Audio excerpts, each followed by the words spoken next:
What's up, everybody? How you doing? Welcome back to the Punk Rock Review Podcast. Was Hanging out with my buddy Nitty over here. We're going to talk a little bit of skate punk, pop punk type stuff. Some people like it, some people don't. You know what I find interesting about channels and videos and stuff like this is that Yeah. you'll have people that'll see a video. They'll be like, Lagwagon, Blink 182. Ugh, I don't like either of those bands. Let me watch that video and get mad. What? Why do people do that? Like, I don't do that. If I see something that I'm not interested in, I just keep it pushing. I just keep Because scrolling. people like to get on the internet to troll also. Yeah. Just to I don't hate. really care. It's whatever, man. Like, do you, boo boo? But Totally. getting hot with that hat. Switch it to this hat. Yeah, man, very strange. But anyways, today we're gonna talk about are they both 1995? 95. Yeah, man. We got some 30-year anniversaries for the debut album of Blink 182, Cheshire Cat, and then we got Hoss by Lagwagon, not their first album, but definitely an old album. Their third album. Yes, the third record. So I say that we start the show with Blink, get that done and out of the way, and talk Lagwagon second. How do you feel about that, sir? Sure. Let's do it. All right, cool. Sounds good to me. What's up, guys? So we just partnered up with Dead and Buried Inc. out of LA. So if you have a band or a small business, maybe an event coming up, and you need merch, hit these dudes up. There's a link in the description. If you mention that you got there via the Punk Rock Review, you'll get 10% off of your first order. But it's super high quality screen printing, embroidery. They do shirts, hats, hoodies, skateboards, bags, whatever you want printed, they can handle it, all right? They're also a small business, and they're part of the punk rock community. They're my friends. So this is a partnership that's very important to me. If you need merch, hit these dudes up. Check them out. You won't be disappointed, all right? Back to the video. All right, so February 17th, 1995, we're almost exactly on the 30-year anniversary. We get the debut record from Blink 182, that is Cheshire Cat. Yeah, dude. I let's see, how many songs was this? This was a sort of a long record, wasn't it? Or all their albums kind of feel long to me, if I'm honest with you. There's 16 songs. And what's the time on it? Like 40 minutes or something? Run like this 41 minutes. 41. I was pretty close. So we got 16 songs, 41 minutes. That's not a terrible average. I think 16 songs is a lot for a band like this, because there's a couple in here you could just get rid of, like a couple of the really jokey ones. As I get older, like when I was in high school, I got it, I liked it, so maybe back then I wouldn't have said this, but there's a little fat to trim on this record. But yeah, man, Cheshire Cat, dude, is their first record. How familiar are you with this album? Well, I mean, Blink, I think I really was familiar with Blink after Dude Ranch. Right. So 97 is when I got into Blink. Me too. But my history with Blink wasn't long. I didn't stay liking Blink. Okay. So I mean, I appreciate them. I love that album. Sure. And then I Wait, think you talking about which one? Dude Ranch or Cheshire?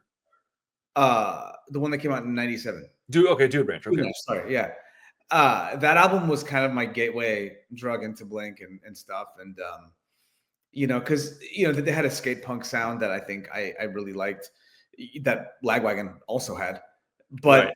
It was just different. Like Blink also, they were more on, like, I guess, the emo side. They sang about girls a lot and all that kind of stuff. And I think the 15-year-old me could really relate to that. And then I had a neighbor with a Cheshire Cat CD.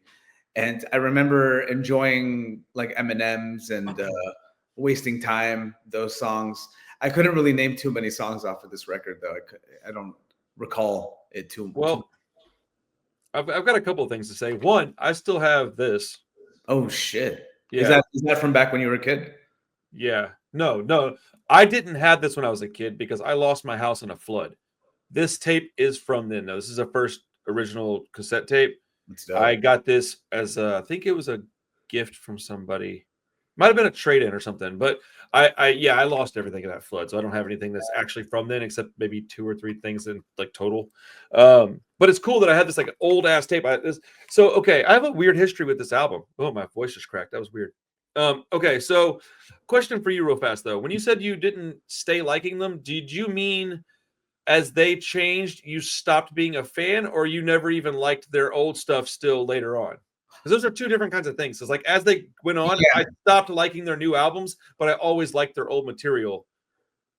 I think for me, it was a combination of things. I think it was Okay. kind of how my musical taste like changed as I got older and got more. Yeah. I just don't want to say aged out of Blink because Well, no, but that's exactly what you did, though. Like for a little while, I did the same thing. I've gone back to them now as yeah, an adult and been like, I can appreciate this for many reasons now. But for a while, like in my like mid-20s to like yeah, all the way up until like I had kids, I didn't listen to them hardly at all because I wasn't in that headspace. I totally. I didn't need that kind of music anymore, especially when got married, bro. I don't need Blink-182 songs. I'm happy. Yeah, So yeah. like, and but I have come back around on them a lot. And with this record in particular, when Rob and I talked about it like a year or two ago, I'm sure he's a on big fan, right? He seems he loves this album, and I know he loves his band. I can't remember if he likes this album or not, but I remember that we ranked all their records and stuff when they were coming out with that new one. And my issue was the production on this, dude. Like the songwriting wasn't the problem, the production was terrible, and the singing was awful. And I was like, ugh, because Dude Ranch is like almost perfection. But remember how at the very beginning I said we're going to talk about like a pop punk, skate punk albums. Well, this is more of the bubblegum pop punk, and Lagwagon would definitely be more like the skate punk variety, but they're both heavily crossover. They both have a lot of similarities, and we'll get into that a little bit more later. But definitely. I find it odd that the very first track on this album, Carousel, is like the album peaks immediately. You turn it on, and it's like oh, that was the best song on the album. Yeah. Like, I don't really understand how they made the choices to do Eminem's, and then what was the other one called? The other single, Wasting Time. And those were the singles. Now Eminem's has a great guitar riff. It's a super easy, like almost metal, but like turned into pop punk. If you use that same, you can slow it down and do a different string, and you could have an AC/DC song. Like it very much sounds like that kind of music, right? But it's great. I like it a lot. But Carousel is very clearly the best song on the album. Although I do appreciate that. If you like the singles and then you buy this record, you get an even better song right off the bat. I can see that being a positive. Yeah, the production's awful on this record. Well, the way the drums were recorded is just abysmal. But I mean, they're like a young fledgling band. From what I read, I think the drummer was still a minor at that time. I think so. Well, here's the thing, man. You want to hear something funny, dude? So the last couple of years, I hated this record.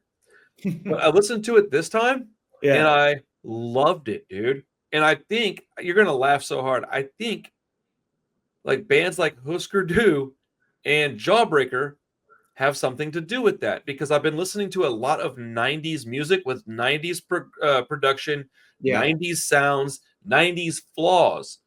Well, so when I put this on, what I've been listening to lately, whether I like it or not, I'm in this weird headspace where that music is what's familiar to me. And so I didn't go from listening to like Rancid and Pennywise production to old Blink-182. I went from mid-90s alternative rock, punk, and grunge and all that stuff to some mid-90s pop punk.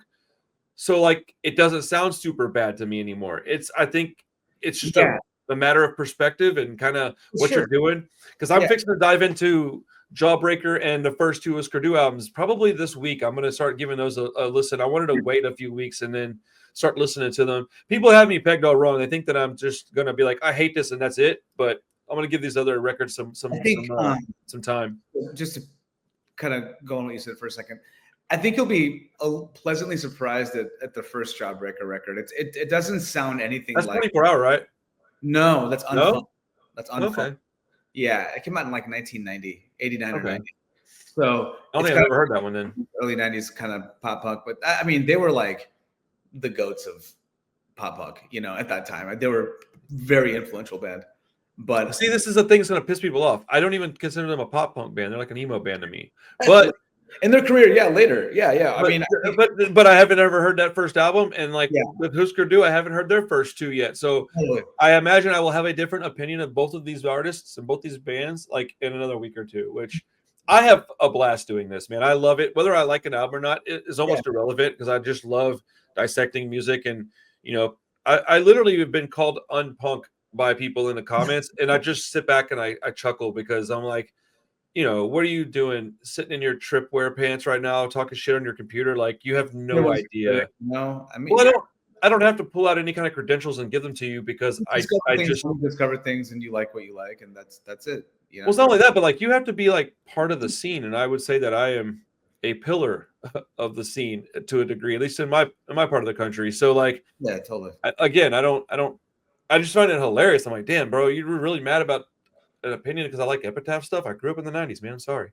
I find that we're gonna talk about that a lot in a minute because totally. Yeah, dude, we'll get into that in a few minutes. So okay, super off subject, I guess. The production, it's really grown a lot on me, man. I think that's pretty cool, man. I wonder if they ever released like a remixed and remastered version of this album. You know if they ever did that? I'm sure it's happened. As the years go on, people like revisit these records a lot. Right. They remaster them. I'd be curious to hear a remaster. The album after this was recorded much better. Oh, dude, it was like a different band almost. Like, but yeah. I think this was like a really well done demo, and it got some attention because with this listen through, I even had a record deal with this record. Right, and that's what I was gonna say. It's like, you have to be able to sit back and look at it from those, vantage points. Like, if I was a record producer in 1993 or 4 or 95 and I heard this, would this entice me to go, hey, I think I can get these guys in there and make them sound a little better? Yeah, of course, man. I mean, there's parts in this album where it's just so flat that you can absolutely tell, like, okay, if I give them some more money and better production, a better producer, like this exact song will sound 5 times better. And knowing that, you could easily take them and put them in the studio and go, hey, I need 12 songs, guys. Write 15 or 20 and record them, and we'll pick 12 out and we'll see what we can do. Now, I don't think it was that easy, but like that's the cliff notes of how that happens, I would think. Yeah. But 100%. So you said you weren't familiar with a lot of the songs. I don't think we're going to spend a ton of time talking about this album just because I don't think either of us have that kind of relationship with it. And I think that's okay. We're just reviewing it. Did you even listen to it before we got on here? This one, I dropped the ball and I didn't listen to this record today. Well, okay. So first off, that sucks. But second, then I'll ask you to listen to a couple of tracks that aren't the big ones, right? If you get time, listen to the song Cacophony. It's a really unique song, and I never really put it together, but if you listen to Cacophony, it's got a different style to it. The whole vibe of that song is different from everything else on the album. And I think if you are listening to it just solely like soaking in the music and Blink-182's entire history at this point, and you're listening to it through 25 years, you'll hear a lot of what they were going to do and like Self-Titled and Beyond in that one song. And I never put that together. It's interesting what'll happen when you listen to something you've heard 100 times, but you just all of a sudden are enjoying it more. You start paying attention more. It's wild. And honestly, to be fair, this album was probably played a lot when I was younger. Yeah. In the background somewhere by somebody, because everyone had it. Yeah. It was 15, 16, 17 years old. Like, Blink was one of those bands that was kind of in rotation. Dude, for sure, man. Pop punk kids, Especially at that age, when we're all in high school, bro. Like, look, we didn't outgrow them until we were in our 20s. But in high school, how many days, dude, look, when I was listening to this, I was transported back to when my dad was still alive, man. I was thinking about, I remember this girl that I had that I had a breakup with. I remember skateboarding. I remember hanging out with my friend James a bunch. Like, I remember these songs. Like, I heard Dude Ranch first, but when you're that young and you go back to the store to find new music, you tend to grab the bands that you like and go to their earlier records. And Blink-182, this was only their second record, or Dude Ranch was only their second record. So I had to go back and get Cheshire Cat. I don't think I ever got a hold of Buddha until way later, and I hated it. I still don't really care for it because that is their actual demo. It's. I mean, you may as well just listen to Cheshire Cat. It's like half of the songs end up on Cheshire Cat. Like half of them, I think. I don't know if that's true, but a fair amount, yes. But yeah, man, I think that this album has a lot of glimpses into the future of what they became as a band.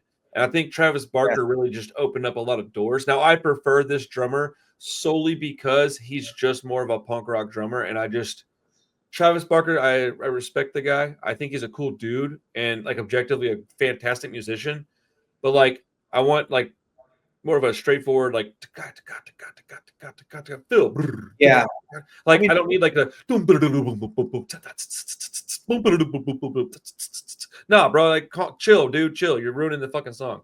Like Blink became something else, though. You know, yes, and, and so I they had think bigger visions for themselves. I think. right. Well, dude, like I think the Enema of the State is like peak that kind of music, and then it goes to me downhill from there. Like I don't like anything off of Enema. Excuse me. Take off your pants and jacket. Really, I do. Right. I actively dislike self-titled, and then after that, I like some of the Matt Skiba stuff, but I'm just a Skiba stan, so I just like his voice, and Like I Steve. like what he did, and so I kind of just like that. I can accept that, but Yeah. their latest record, I think was way overhyped, very overproduced. This is my take on Blink. Blink to me, Blink 182 is like the new metal of pop punk. I mean, You you're know, not wrong. they're just very. There was so many pop punk bands in the mid 90s. Like Blink so. 182 did to punk what Korn and Limp Bizkit did to metal. Yeah, that's kind of my take on Blink.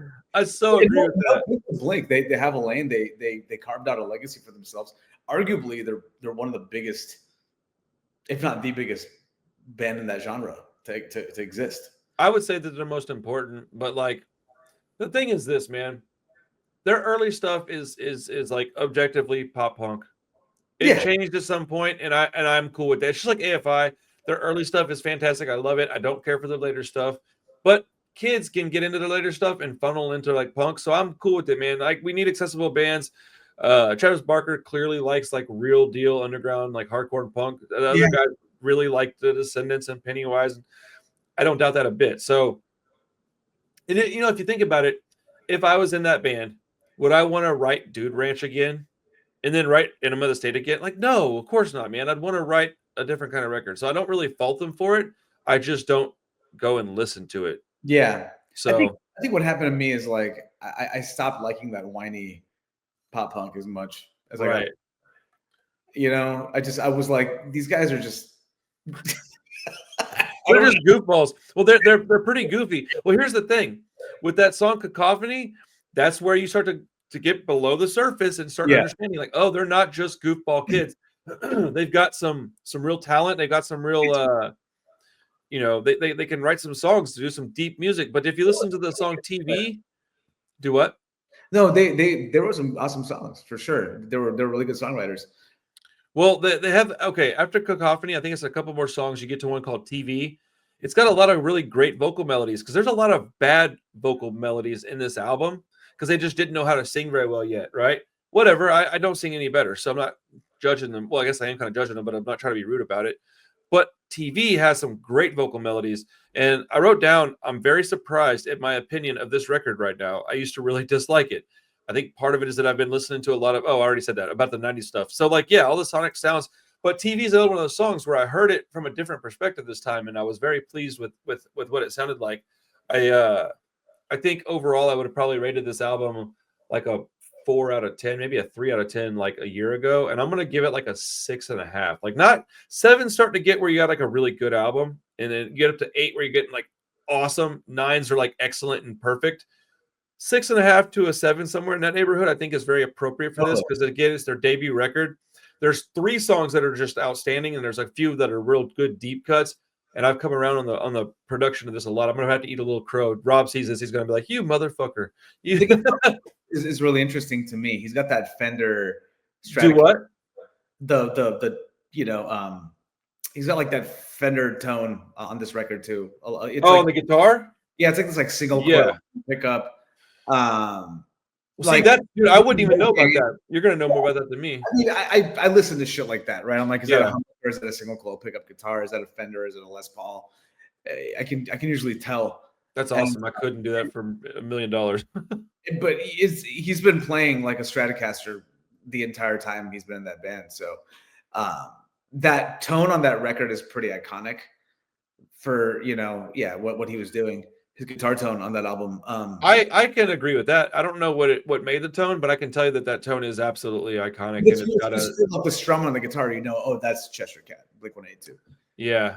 Oh man, I'm glad you pointed that out. I like that. It's kind of it's got that charm to it, and that's something about a lot of 90s albums that I like, because there wasn't a lot of studio tricks back then in technology. I mean, you Right. recorded like tape essentially, and you had a certain number of takes that you could do, so you just had to fucking right. and whatever came out. So you know, so those flaws and imperfections are just a part of the record a lot of the time. Well, I've mentioned this recently on here, so I don't remember what video. So my apologies if I'm just repeating something I said last week. But when I was talking to Roger Merritt,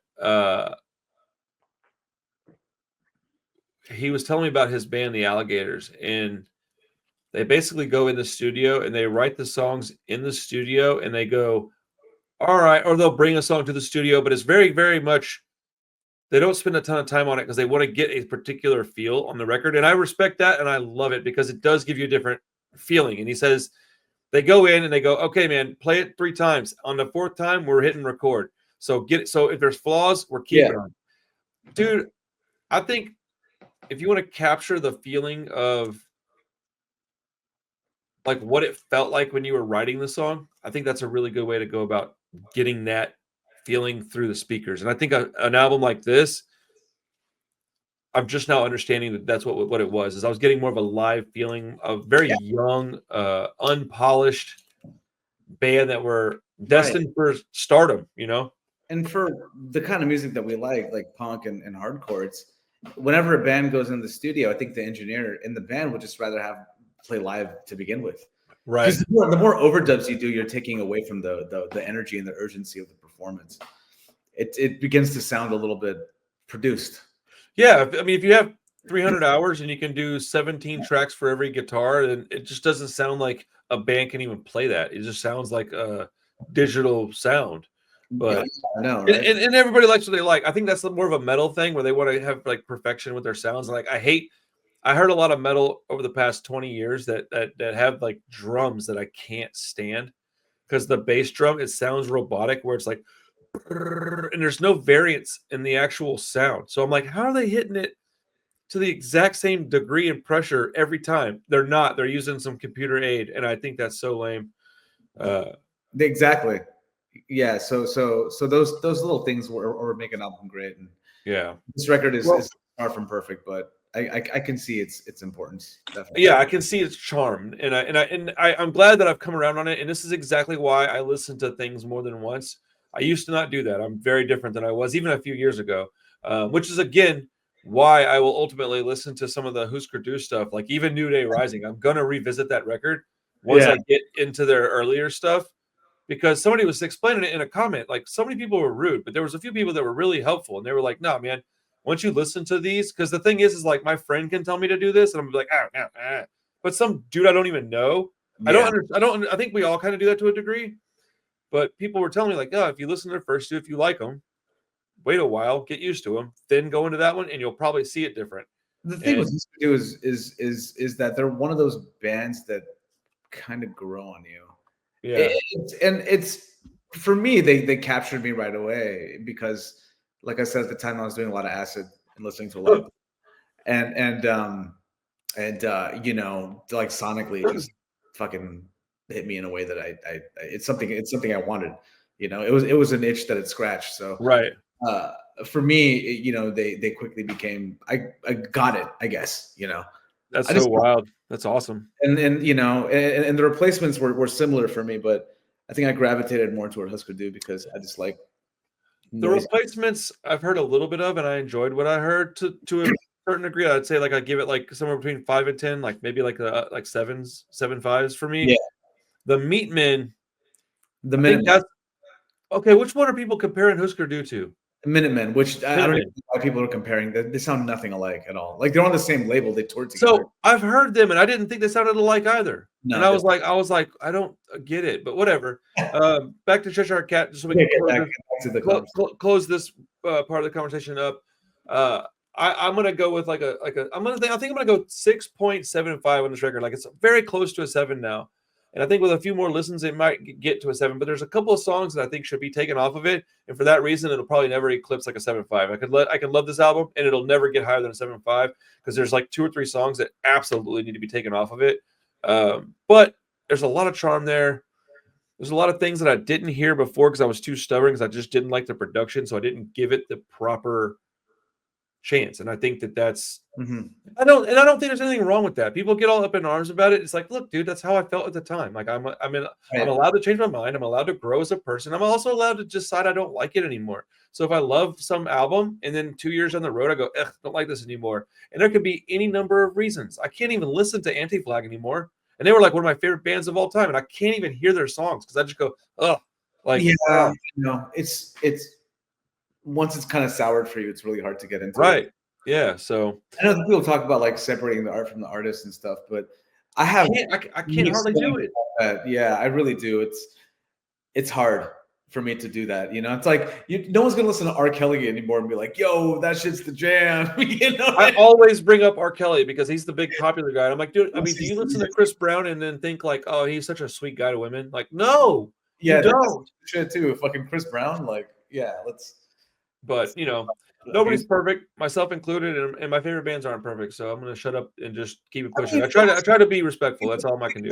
We knew everything that the people in our bands did at one point or have done. Well, that's the thing is that there's a lot of music anymore. Everybody is human, so everybody is flawed, and I think everybody makes major mistakes and bad decisions at points in their life. And if I was judged on the things that I did in my early 20s, nobody would like me. I couldn't get a platform. My channel would never hit 10,000. I would never have a label. You'd be canceled, bro. I'd be canceled, and I'd be a fucking bum, dude. I was not a bad person, but I was a shithead, and I was a junkie. Can't be yourself. You learned, became a better person.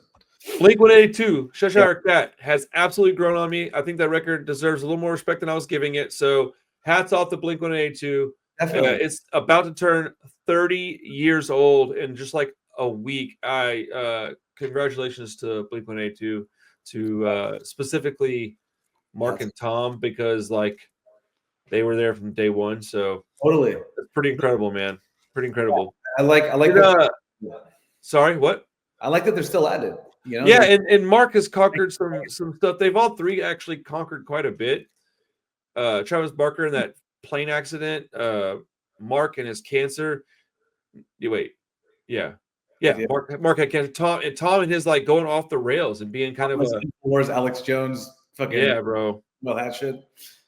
Yeah. So shout out Blink-182. I know all the super diehard punk guys think they're posers and think I'm a dork for talking about them, but okay, don't watch it then. They just have a lane. Not posers though.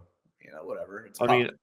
I'm a big poser, so I've been told in the comments of my videos. Everyone's posting. In the comments below, tell Randall how much of a poser he is. Let's go, dude. Do it. Make my day better. Maybe go in the bathroom and cry and masturbate into a toilet.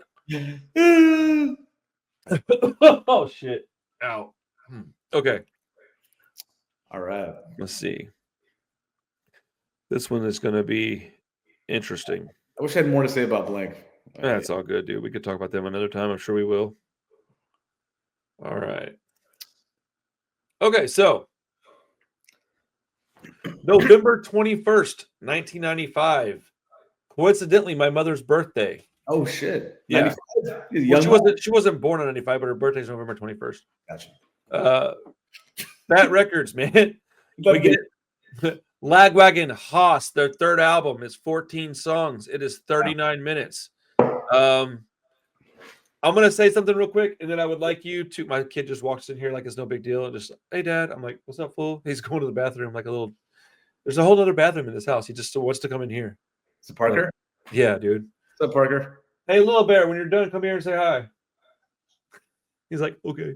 Okay, so I figured out something that I didn't really, I think I knew it, but I didn't want to admit it.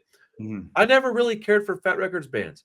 I always liked Epitaph bands. And then the only Fat Records band I ever really cared for was NoFX, but they were on Epitaph for most of their early career. Yeah. So I never really got into RKL. I never got into Lagwagon. I never got into Strung Out. But they were like influencing NoFX. My point is like all the bands that were heavily influenced by RKL and then Lagwagon, who's part of RKL, I never got into that kind of music. I don't really care for RKL now. I understand how talented they were, and they have songs that I like, but I wouldn't call myself a fan. Like they're Yeah. above average. They're good. I just don't really resonate with that music. And I think the issue isn't the music. It's always been the vocals. Fat Records bands have a particular style of vocals that I've always just been like, eh. So Lagwagon, I never got into, and also their album cover art, I saw it and was like, that's not really for me.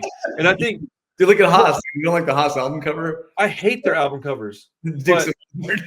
Do what? It's the guy from that show, right? Yeah. Dixon has- But like, dude, when you're in a punk band, and he just bailed. He wants to go watch cartoons. He's like, screw you, Dad. Oh no, there he is. Come here, Bubba. Hey, buddy. Hi, Parker. Hi. Are you sleepy? Yeah, you look sleepy. Oh, you're not sleepy? Oh, dude, it's 11:30. You're sleepy. He's Look at his eyes, bro. He's sleepy. Mwah. I love you, buddy. Have a high five? All right, I'll be there in a minute, okay? All right, I love you. Hi, dude. Oh, Hi, buddy. dude, he's so silly. Yeah, he's Oh man, he's a sweet boy. Okay, so like, when you're making punk rock records, your album cover says a lot about what the music's going to sound like. So like, as an example, No Effects, Pump Up the Volume. I love that album cover, and it spoke to me, and it's exactly what the album sounds like. No Use for a Name was pretty good about their album covers, I think. Like Leche Con Carne, I like that album cover, and it feels kind of like the album. I also, what's the one that's kind of blue? It's a More Betterness. That album is very somber, and that cover, it really is, it parallels the record. My only point is that I skipped a lot of these records because I just didn't like the album covers and I didn't like the vocals much. So when I pick these albums, it's intentional. I want to go back and listen to them. I'll be honest, I never listened to Lagwagon much. Like I didn't know many of their songs. I heard them on comps a lot. I saw them play a few times because they were, touring with bands that I liked. I don't know, man. I'm going to think about it for a minute. I want to say what I want to say the right way. I don't want to be a douche about it because I'm not trying to do that. I do think there's a lot to like about this record, and so we'll talk about it in a little more detail in a minute. Yeah. But I think is this more your style? Do you like this stuff? I know Rob's more into this kind of music. I love Lagwagon. Okay, good. I think that Lagwagon is the band that should have been Blink. I think that their songwriting prowess, I think that the quality of their material is just far superior to Blink-182. But again, I don't think they had the mainstream kind of appeal that Blink had. Well, not only that, but they weren't going to do what Blink-182 did. Like at no point in their career were they going to. Oh no, they were going to keep being a skate punk band. Right. So like I think they couldn't be Blink-182, but are they like in that universe? Blink went this way, and Lagwagon stayed like the real punk rockers version of Blink. I mean, Lagwagon was around longer than Blink. I think they're older than those guys. Yeah, well, it's their third record, and that was Blink's first, same year. So yeah, so the guys from Lagwagon, God, they started in like the late '80s, probably. But weren't some of them in RKL, or am I tripping? Yeah. So they're from like the same part of like Southern California. Santa Barbara, right? So RKL has roots there too, kind of Oxnard and Santa Barbara. But aren't some of the members from Lagwagon, weren't they from RKL? Now, right. So on this record, on Haas, they had another drummer. Okay, that drummer, Sean Dewey. By the way, the drummer on this record is insane. He's a fucking beast. The drums on Haas in particular, and the first three Lagwagon records are just phenomenal. Like this guy's an incredible drummer. He died. Right, and then after he died, they got the guy from RKL to play. Oh, okay. I'm sorry. I should have let you say that before I cut you off. I think that was I forgot when he died. I don't want to mix these dates up, but the guy from RKL joined in '97 after this record. Okay, Platinum, and then they lost their second guitar player, and then some other guy came and filled in just for that record, double platinum, and then they got the second guitarist from RKL. Gotcha. So then they like slowly began to adopt members of RKL into that's why their later material sounds more like RKL than their early stuff does. Now it's all similar, but like their later stuff definitely sounds. Even this record, I mean, like in the beginning, it's pretty pop punk. Like the Yeah. first half of this record is super pop punk, and then once you get to like the 8th and the 9th song, it's very RKL-y. It's got that like crossover-y kind of thrash, kind of like stop start stuff going on. You know, Right. like they all did, without the solos. You know, Joey Cape was definitely more of a kind of pop punk kind of style vocalist, right? So he you know, vocally they weren't quite RKL, but musically I think they were. Well, But sorry. no, that's all. I Well, think this album in the skate punk world is considered like a classic. Well, I'll say this. I know I sounded kind of negative at the beginning. I wasn't trying to be negative. I was just trying to be honest. I liked it more than I expected to. But the first thing that I wrote down was the opener on this album almost completely lost me. But Violins, the second track, Yeah, it really grabbed my attention. I like it's the a good vocal song. melodies on. I like the vocal melodies on it, and the production on that one's really, really good. And then I wrote down this band sounds a lot more like No Effects than I was expecting. I don't really know why I was surprised, but I was. They're contemporary, you know. Yeah. This So was the first band on Fat Records. do what? This was the first band on Fat Records. Oh, I didn't know that. This is like Fat 001, like the Nice. first weeks was. Well, I was definitely more of an Epitaph kid, so I don't have the history of Fat that some of my buddies do. Yeah. I'm pretty sure Lagwagon was the first Fat band. What I would suggest with Lagwagon is going back and listening to their first record. And that one is which one? Hold on one sec. Duh. It's got the kid watching TV. Okay.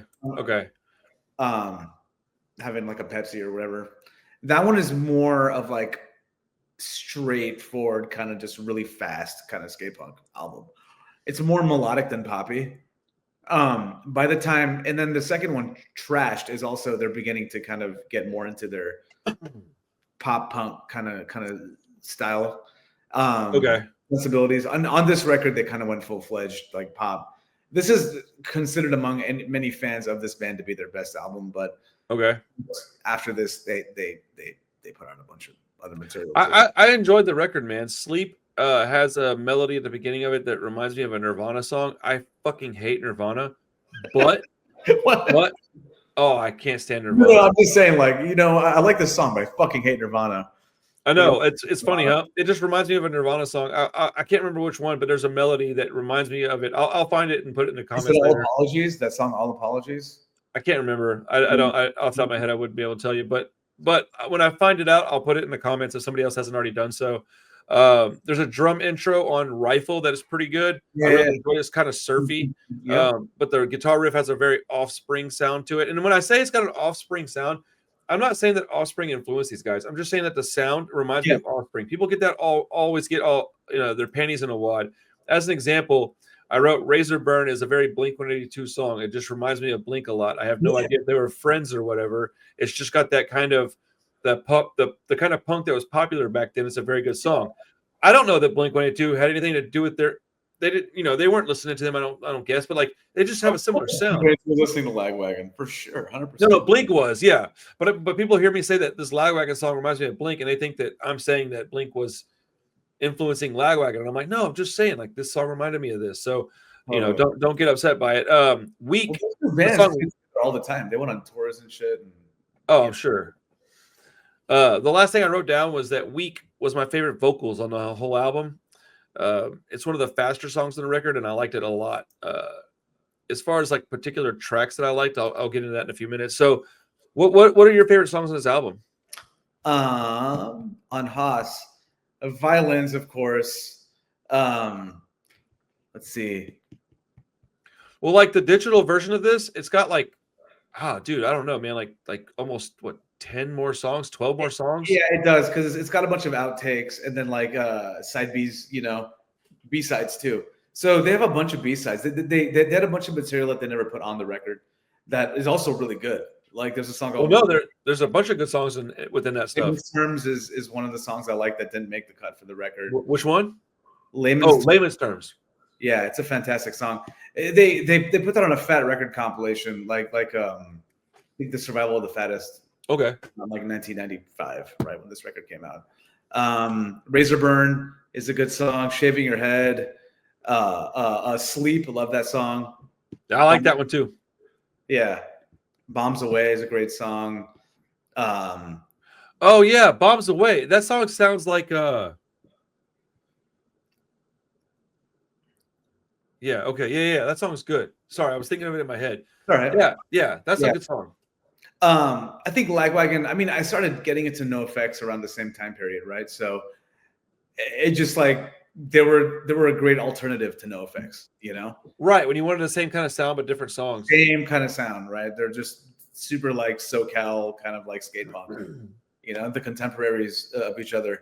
But yeah, I mean, just growing up around here and skateboarding and stuff, like this was the like sound for me. You know what? I think I just came to a conclusion that's kind of interesting. So I really love Pennywise, right? Yeah. All of these bands that sound like this, like Lagwagon, Strung Out, and all those bands that were on Fat, Yeah. to me, like No Use for a Name, all of them, they all sound to me.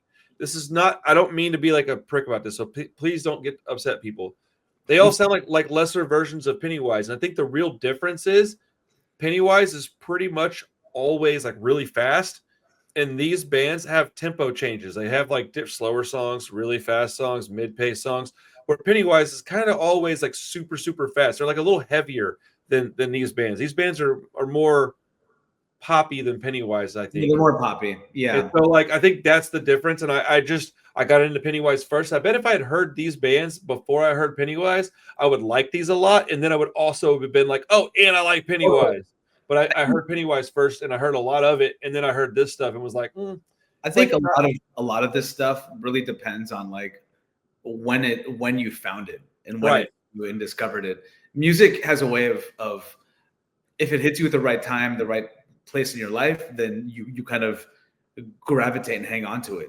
You got hit with Epitaph stuff and Pennywise when you were in like your formative years, so that's what got you. I mean, I got the Pennywise stuff too, but like I like pop. Like I just always have been really into pop. So it's not only did I mean, I went both directions. You know, I love Pennywise, but also love Lagwagon, and I loved, you know, No Use for a Name. Also, No Use for a Name to me was like they're fucking fantastic. I mean, I think I'm growing to like all this stuff. Like I'm compiling lists of songs that I'd never liked that I'm like as an adult I'm really enjoying. No, I'm not liking whole albums as often.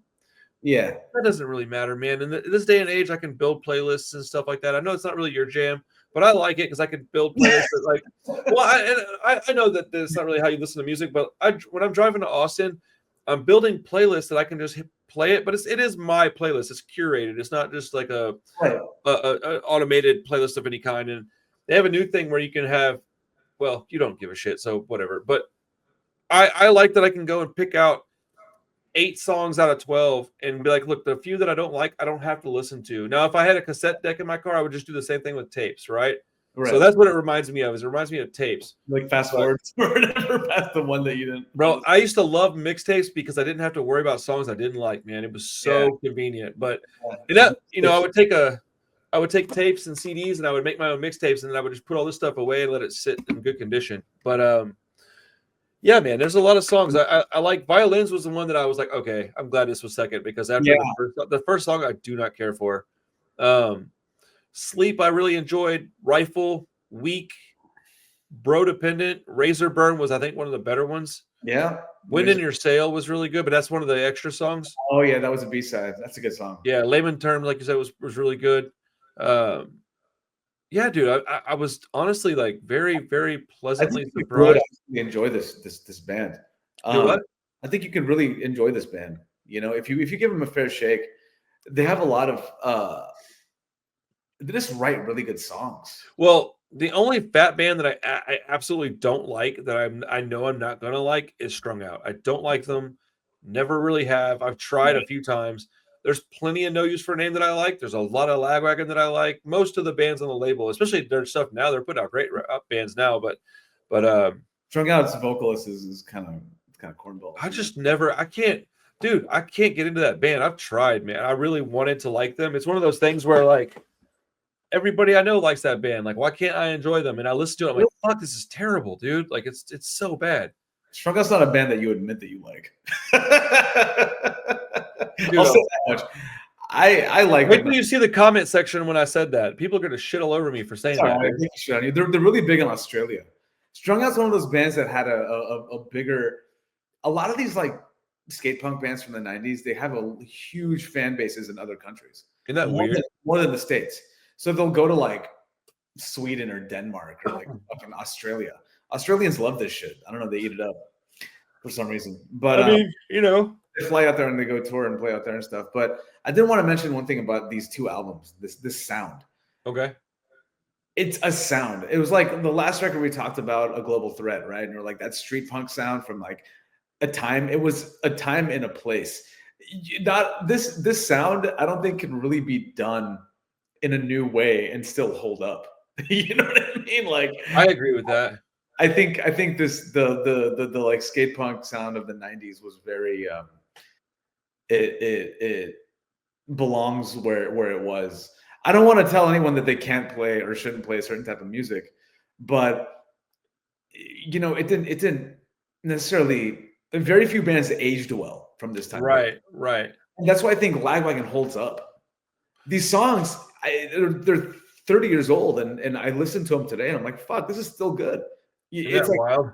It hasn't gotten worse. You know how when you heard something that you liked when you were younger, you try it again, you're like, I don't know. Well, that's kind of my point with all this stuff is I'm going back and listening to these albums that are hitting these major anniversaries, and I'm liking them just as much, if not more, than when I was young. And it's really surprising. Like I'm fixing to tackle Out Come the Wolves and one of the One Man Armies. I think it's Last Word Spoken. And I'm going to do like a track by track breakdown. I'm going to read all the lyrics and like write up a little blurb about every single track. And I can't explain to you how much I'm excited for this, because those albums are that old and I still love them so very much. Yeah, and you couldn't replicate that, dude. You couldn't do Out Come the Wolves today. You couldn't do Lagwagon today like this. You couldn't do Blink-182 Cheshire Cat today. It just like the guitar sounds don't exist like that anymore. The for better or worse, it could. I mean, some of it's worse even. Like that you can do way more today with less. So like, why don't you? Right. But like there's a certain charm. Now, some kids may not agree. We're in our 40s. We like this stuff. Part of it's because we grew up with it. But I think there's that band that you like, Scooped Up, right? Aren't they? Oh, yes. So, dude, that's a great example of somebody that is actually doing this sound. Yeah, and actually doing it right. I don't know many bands that are doing it. Dude, shout out Scooped Up, bro. I should have mentioned them with Cheshire Cat because I was thinking about them. Yeah, this is what they do. This is their sound, right? Yeah, man. I wouldn't say so much Lagwagon, probably more Blink. No, more Blink, but like they probably love Lagwagon, dude. And like, yeah. I like his like kind of monotony vocals. That when I first heard him, it took me a second, and then I got really attached to him, and I love his vocals now. But like that band's one of the very few that I can think of. There's another band called Dropped Out from Austin. They're really good. And then from Houston, we have I'm drawing blanks. I'm so tired right now. They sound like Lockdowns. Damn, I'm so glad I remembered it. The Lockdowns. So we have Dropped Out, Lockdowns, and Scooped Up. Those are all bands that are doing these old style punk that are doing it right, and it sounds good because they're not trying to sound sonically like the 90s. They're just writing songs that sound like they were written in the 90s. So you mentioned that. Sorry to cut you off. No, it's all right. So they're just doing it right, and I enjoy all three of those bands quite a bit. I think styles and music stuff comes back around again. Oh, always. So you know how like there's like a new metal kind of resurgence now, and like a lot of the hardcore bands are playing like new metal stuff. You know, so stupid, bro. I hate it. Yes, I know. Limp Bizkit, unironically, or they'll do like Korn stuff, and I don't know. So stupid, bro. I didn't like Korn back then, so it's happening now. I'm just like, all right, whatever. I've never liked Korn. I don't control fucking like the zeitgeist of music, but like no. But I'm gonna sit here and be grumpy. No, totally. But I feel like this type of music might, in a couple of years, find its way back around again. And maybe it already did. Reinvent it 3-4 years ago. It won't sound like the 90s. It'll be like the 2025-6 version of this stuff, you know? Okay. It'll be like the version 2.0 of the skate punk that we listen to. Because technology. Yeah, I thought we already had that, honestly, dude. We had bands like we hear too much of it. Oh, dude, there was tons of it, man. Travis Barker was involved with most of it. Like there was a whole crop of like pop punk bands that sounded like Blink. It was wild, dude. What was I mean, that one kid's name? He was a black kid. He was awesome, dude. I saw him play live. Oh, what was his name, dude? Um, fuck, what was his name? Hold on, I'm gonna find out because he was so good, dude. I really enjoyed him a lot. When I remember his name, I'm gonna feel stupid. Do what? it's the pop punk band you're talking about. Yeah, dude. Dude, Travis Barker produced a ton of this stuff, man. Now it wasn't exactly like this. It wasn't more like Fat Record stuff. It was more like Blink 182. So are you talking about like Fat Records era pop punk? I think we're talking about something a little different. Yeah, like that kind of stuff. I mean, whatever. It's like two sides of the same coin, you know. Like, Well, sort of, because this stuff, there was a lot of stuff that he produced that absolutely would fall into this category. Let's see. What was his fucking name? like the more like nasally, like whiny sounding stuff. Probably there was more of that, but I don't know. I think that the fat sound is a little bit lost in time. You know. Well, there was like this kid. I wish I'm. It's driving me nuts, dude. That I can't remember this kid's name because he was so good. I saw him play. It's a dude or a bad? Well, the Kenny Hoopla. No idea. Kenny Hoopla. He is awesome, dude. I can't believe it took me forever to remember his name. Poor kid, dude. Shout out Kenny Hoopla, man. So I think he was like the main attraction, but he had like a band that toured with him and stuff. Sure. Dude, I saw him play in Houston and I was so impressed with him, dude. And actually that's where I saw the Lockdowns play the first time was they opened for him. I'm pretty sure that's where it was. And dude, he was doing like backflips on the stage, man. That kid was awesome, bro. But he's like a California skater kid that, like, I'm telling you, man, there's a whole crop of that stuff. But yeah, I think we might have another resurgence of like fat era skate punk stuff coming. That'd be cool. I'd be down with that. You remember that band 10-Foot Pole? They were pretty decent. Yeah, that was the guy, Scott Radinsky. He was a pitcher for the LA Dodgers. Shut the fuck up. Are you serious? That's why he left the band that he was in after that. Wow. Yeah. That's crazy. I didn't know that. Yeah. Huh. That's awesome. That band on Epitaph. Damn, dude. Shout out Kenny Hoopla, man. Sorry it took me so long to remember your name, kid. That dude was cool, man. He was really good artist. Really good artist. He was like a relief pitcher. He wasn't the main dude, but that's still crazy though. Yeah. But yeah, man. What are your favorite fat bands? Do you have is Lagwagon like your favorite fat band? I don't like everything Lagwagon did. Okay. Particularly after like 1998. They had a bunch of songs on the what's that video game? What, Tony Hawk or like Pro Skater, yeah. I think it was May 16th. Anyone that played Tony Hawk Pro Skater recognizes the. Oh, dude, there's so many songs that I don't know the band, but I know the song. There's like Avail is on there, Hot Water Music. There's a bunch of fucking bands on that. Love it. Yeah, they had good music on there, right? But Lagwagon, yeah. I mean, I think after like maybe 98, I just kind of was like, that's enough, for me. I just, again, the like skate punk thing just wasn't what I gravitated to. Right. I'm older, Well, I started listening to more like 77 stuff and more like real grimy street punk. I was going more towards like US Bombs, Lars and the Bastards, Rancid, The Unseen. Swinging Utters was more my jam than Lagwagon. I remember those two bands were the ones I was like choosing between. And I was always like, Swinging Utters, I like this better. Right. And I was getting more into like, like early emo, like from 85. Okay. Like DC stuff, like Rites of Spring, Fugazi and yes, I'm not a big fan of that stuff. I need to give it a hardcore stuff and just punk and then later Husker Du and fucking. Dude, have you heard the new Empire Down song? No, I'm really digging their music though. I think they're great. I am so excited for you to hear that song. As a matter of fact, when we get done here, I'm gonna play it before you get off. Fuck yeah.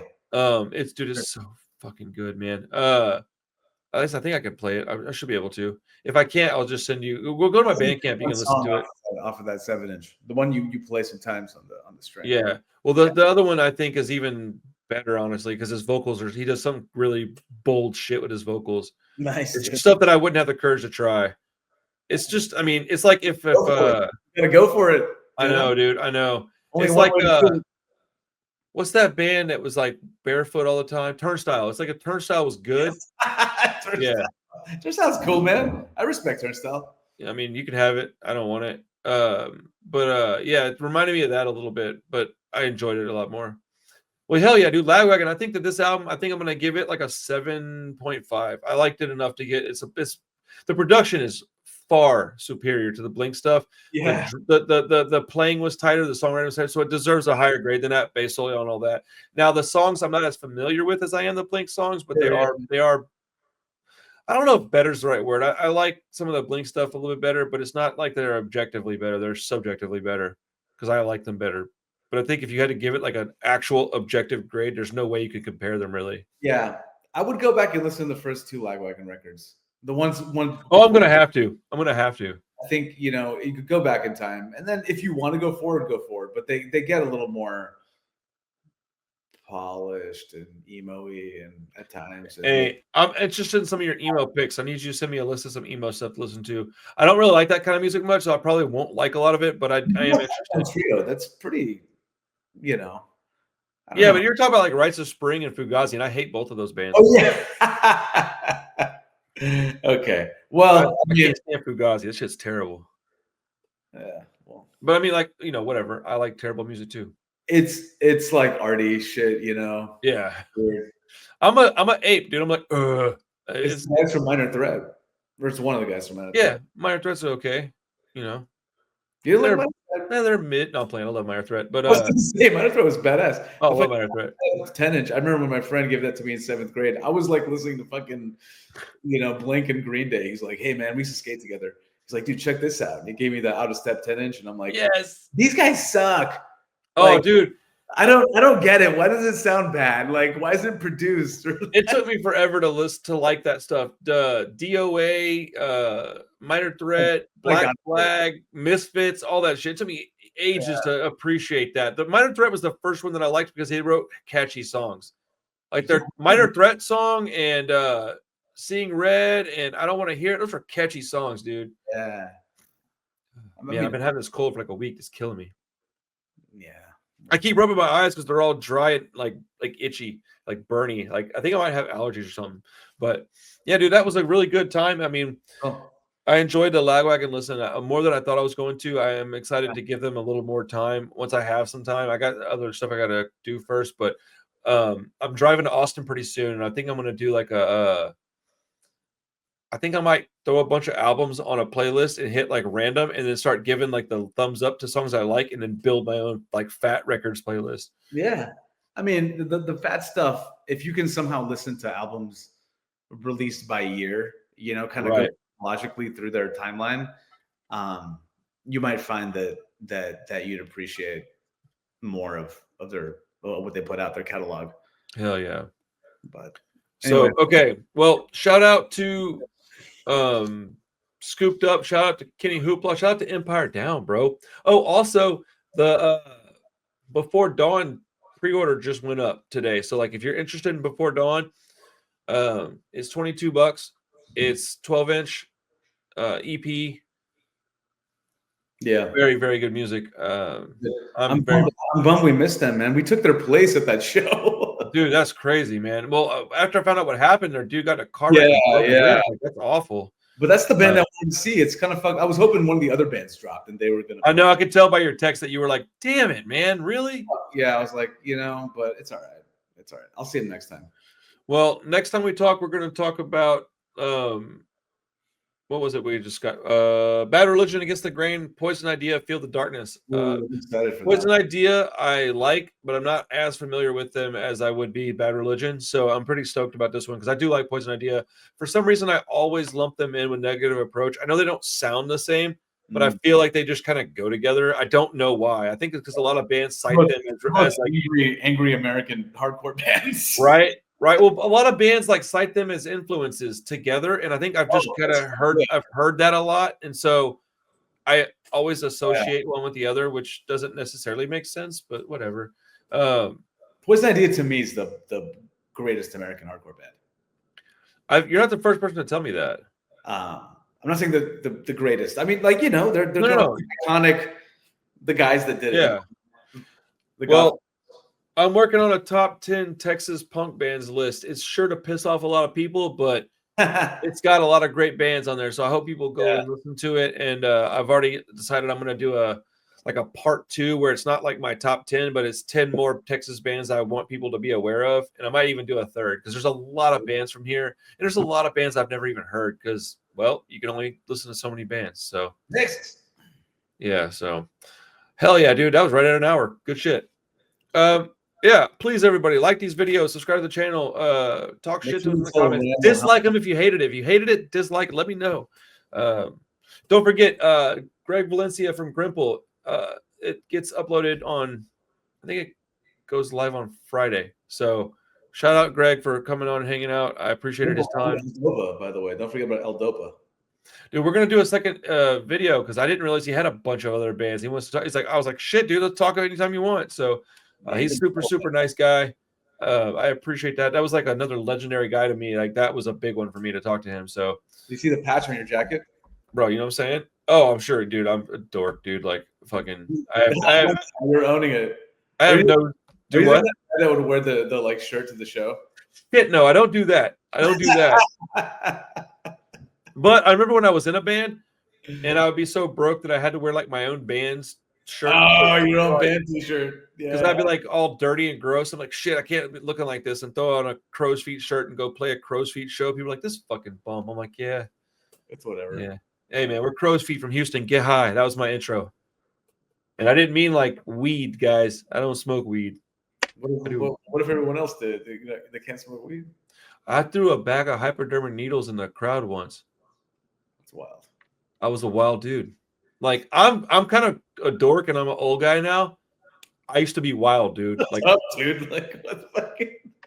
Yeah, man. I used to drive down I-10, and one day I was driving down I-10, and I had taken a spoon and bent it all the way around my thumb so I could drive and cook dope on the same time.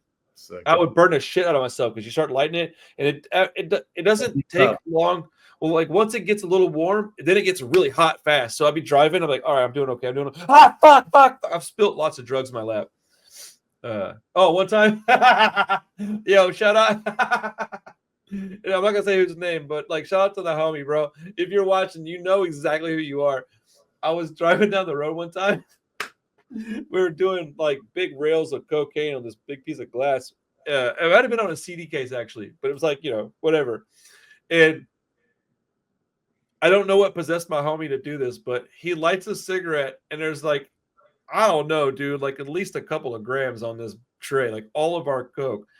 And he rolls the window down and we're going like, no! Dude, and it just goes, woof, and it's just like all up in the air. And I'm like, oh no! Like, bro, I was so sad, dude. That's fucking also, oh, dude, last little drug story, and I'll get out of here. So check it out. So one day I'm at this dope house with the same guy that I was just talking about, and we go inside, we pick up our order, and I was like, hey man, the guy's like, hey, you can hang out here if you want and get high. And I'm like, yeah, I don't know you like that. I'm gonna leave. And my homie's like, well, hey, I'm gonna hang out. And I was like, all right, I guess I'll catch you tomorrow. He's like, yeah, I'll see you tomorrow.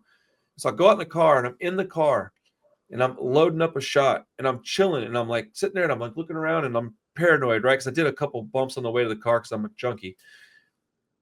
I see like red and blue lights, like kind of far, and I'm like, whoa, that's crazy. I was like, dude, it felt like they were coming in this apartment complex, and then before you know it, they're blocking the entrance, and two of them are coming into the back. Oh shit, it was a raid. Dude, it wasn't yet. Yes, it was a raid, but it wasn't like they brought like a whole DEA trip with them. They just brought like a bunch of squad cars, but they literally ran up in the house that I was just in. Yeah.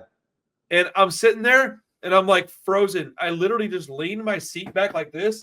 I was like, and I just laid in my car for like hours, dude. I probably laid in that car for 4 or 5 hours.